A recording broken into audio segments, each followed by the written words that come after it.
My parents gave my $80,000 college fund to my brother's bail, so I let them lose everything. My parents told me at Thanksgiving dinner that my $80,000 college fund was now my brother's bail money. We were sitting in my grandparents' old house in Lansing. The dining room smelled like my mom's famous sweet potato casserole, the one she only bothered to make for the holidays. My dad bowed his head and said grace. We all said amen. Then he reached for his water glass, looked across the table at me, and said we needed to have a serious talk about my college money. I was 19 years old. I had just gotten into Michigan State on early admission with a 4.1 grade point average. That college fund was not even their money. It was from my mom's parents. They had diligently put a little bit of their paychecks away every single birthday and Christmas since I was 5 years old. It grew to $80,000. It was sitting in a custodial account with my name on it, but because I was not 21 yet, my dad still had legal access to it. My older brother, Tyler, was 24.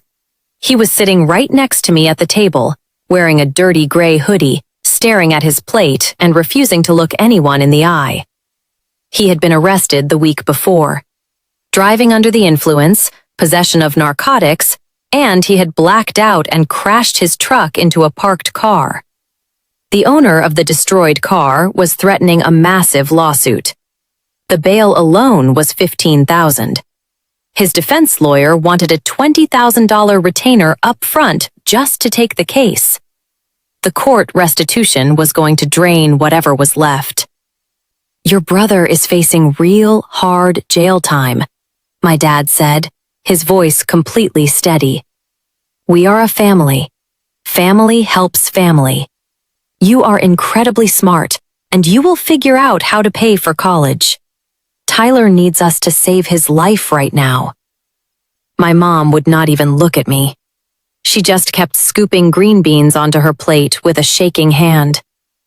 You have always been the responsible one, she whispered at the table. You can apply for student loans. You can pick up a part-time job. Your brother might literally die if he goes in there. I remember my hands shaking so violently that I had to put my silver fork down because it was clanking against my ceramic plate. I looked at my father and told him that was my college money. I told him Grandma and Grandpa saved that money specifically for my future. Tyler finally lifted his head, scoffed, and looked at me with pure disgust. You think you are better than me just because you get good grades? He sneered. My mom immediately started crying. She looked at me and begged me not to do this right now, pleading with me not to make an already terrible situation harder for them.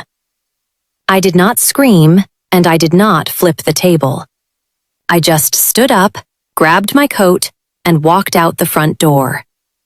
That night, I went back to my dorm room and threw up in the communal bathroom until my ribs ached. I called the university financial aid office the very next morning.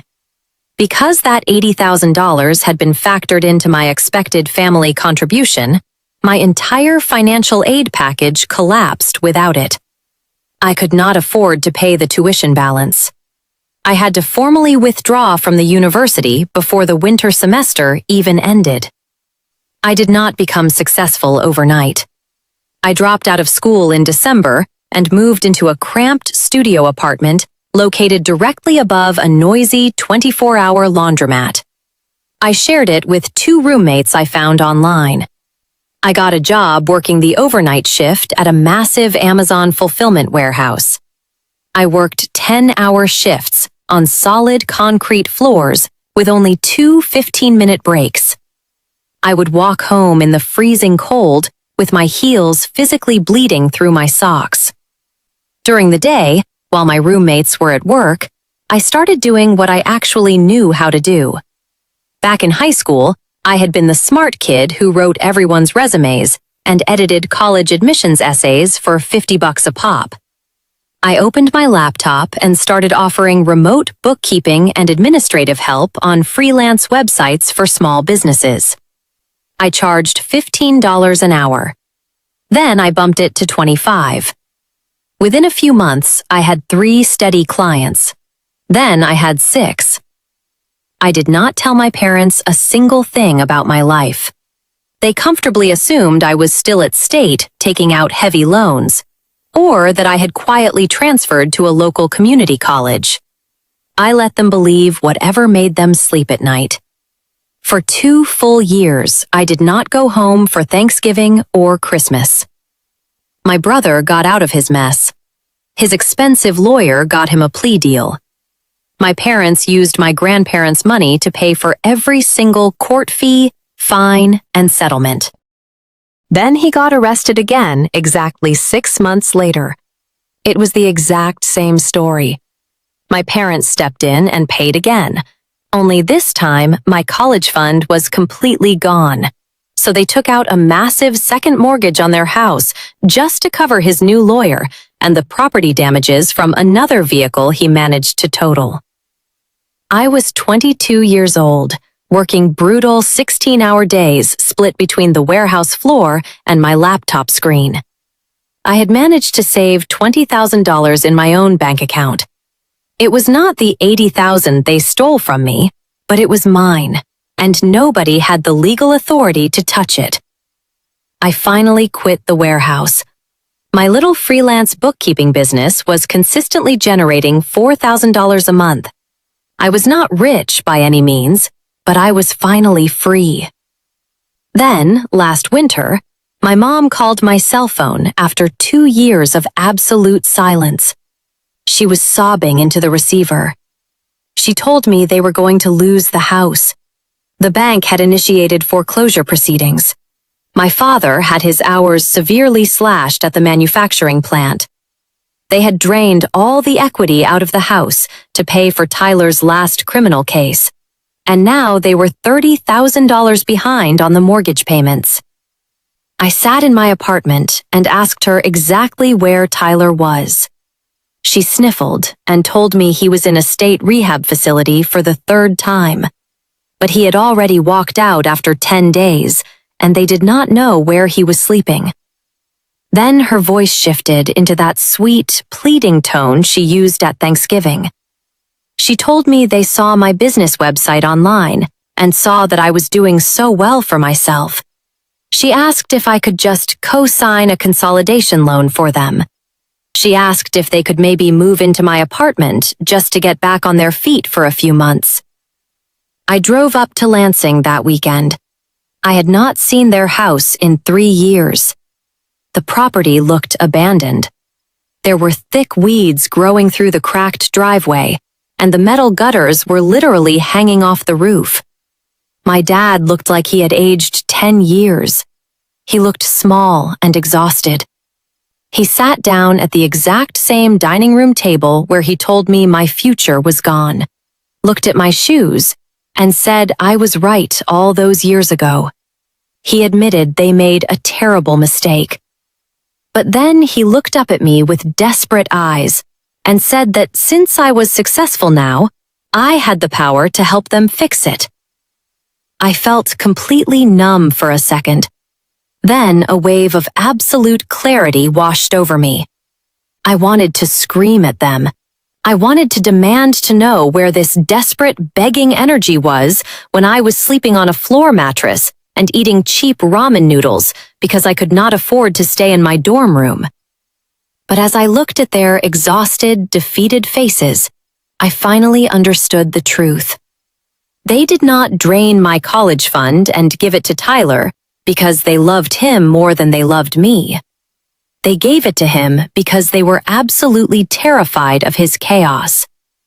I was the easy child. I was the responsible one they knew would quietly survive the damage they caused. I did not co-sign a loan for them. I did not write them a check for $30,000. I did not offer them the couch in my apartment. I looked at my parents and told them that I loved them, but I was no longer their emergency fund. I told them they willingly let me lose my future to save his, and I was absolutely not going to let them take the new life I built for myself to pay for their mistakes. My dad stood up and called me incredibly selfish. My mom cried and told me I was heartless. Tyler somehow got a hold of a phone that night and sent me a string of vicious text messages calling me every name in the book, telling me I was dead to him.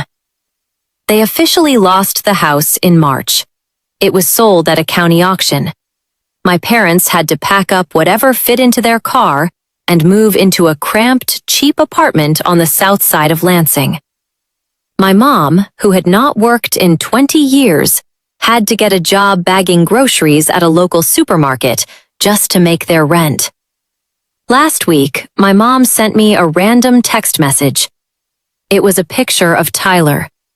He is working at a drive-through car wash now. He has been sober for 90 days. Underneath the picture, she typed, "We are so incredibly proud of him." She did not ask how my business was doing. She did not say she was proud of me. The dynamic had never changed.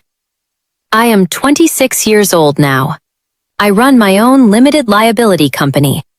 I make just under 7 figures a year managing the finances for several large tech startups.